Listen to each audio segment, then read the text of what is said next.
కానాచిగా వెలుగొందుతున్న మన తెలంగాణ ముఖ్య పండుగ బతుకమ్మ చాలా జానపద, చారిత్రక, పౌరాణిక, గిరిజన గాథలుగా ఆనవాళ్ళుగా ఉన్నాయి.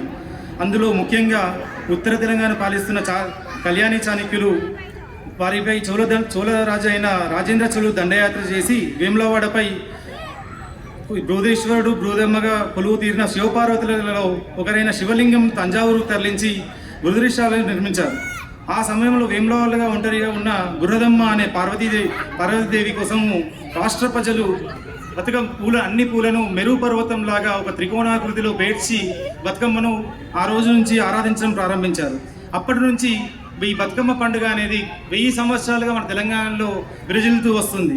తర్వాతి కాలంలో కూడా కాకతీయులు కూడా తమ కులదేవతగా పాలిస్తున్న కాకతీదేవి అంటే కూష్మాండిని దేవి అంటారు. ఈ కూష్మాండిని దేవి అంటే మనకు గుమ్మడి చెట్టు అని వస్తుంది. తర్వాత ఈ గుమ్మడి పువ్వును గౌరమ్మగా చేర్చి బతుకమ్మ మీద మనకు గుమ్మడి పువ్వు పెట్టి గౌరవమ్మగా ఆరాధించడం అక్కడి నుంచి ప్రారంభమైంది. ఇలా మన బతుకమ్మను గత 1000 సంవత్సరాలుగా మనం తెలంగాణలో జానపద పండుగగా మనం జరుపుకుంటున్నాము. ఈ పండుగ తర్వాత మనకు చాలా రకమైన పూలు, మనకు అందులో ముఖ్యంగా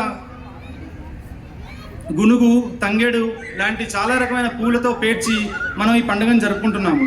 మనం ఈ పండుగను భాద్రపద మాస బహుళ అమావాస్య రోజున ప్రారంభమై ఎంగిరిపూల బతుకమ్మ, అటుకుల బతుకమ్మ, ముద్దపప్పు బతుకమ్మ, నానబియ్యం బతుకమ్మ, అట్ల బతుకమ్మ, అలిగిన బతుకమ్మ, వేపకాయల బతుకమ్మ, వెన్న బతుకమ్మ, సద్దుల బతుకమ్మ, ఇలా 9 రోజులు 9 పేర్లతో పిలుస్తూ మనం ఈ బతుకమ్మను సెలబ్రేట్ చేసుకుంటున్నాం.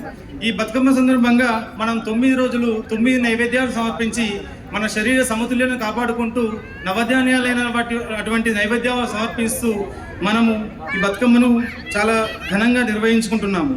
ఈ 9 రోజుల్లో చివరి రోజు భాగంగా సద్దుల బతుకమ్మ రోజు మనం కొయిరా బతుకమ్మ అంటూ గంగమ్మ ఒడికి ఈ బతుకమ్మను చేర్చి ఈ బతుకమ్మను మనము పూర్తి చేసుకుంటున్నాము. తర్వాత మనం ఈ బతుకమ్మ ఆడటం వల్ల పిల్లలు చప్పట్లు లయబద్ధంగా ఆడటం వల్ల కూడా మన మహిళలు శరీర సమతుల్యత పటిష్టంగా చేకూరి తమ ఆరోగ్యంగా కానీ మహిళలు పటిష్టంగా ఉండడానికి దోహదపడుతుంది. ఇలా మన ఆరోగ్యం పరంగా మన సంస్కృతి పరంగా మన బతుకమ్మను 1000 సంవత్సరాలుగా జరుపుకుంటూ ఎక్కడా ప్రపంచంలో ఒక పూలను దేవతగా కొలిచే ఆరాధన మన తెలంగాణలో ఉండడం మన గర్వకారణం. ఆ పండుగను ఇలా తెలంగాణ భవన్లో తెలంగాణ ప్రజల సాక్షిగా, ఢిల్లీలో ఉన్న తెలుగు వారి సాక్షిగా ఇక్కడ జరుపుకోవడం అనేది చాలా గొప్పగా, చాలా సంస్కృతి మన ప్రతి ఒక్కరికి చాటి చెప్పేలా ఉందని చెప్పడంలో మేము గర్వపడుతున్నాము. ఈ సందర్భంగా ఈ బతుకమ్మ పండుగను పురస్కరించుకొని మాట్లాడవలసిందిగా మన ఆర్సీ గారు గౌరవ్ ఉప్పల్ గారిని సగర్వంగా ఆహ్వానిస్తూ కరతాళ ధ్వనులతో తన ఈ బతుకమ్మ పండుగ గురించి మనకు చెప్పవలసిందిగా కోరుచున్నాను.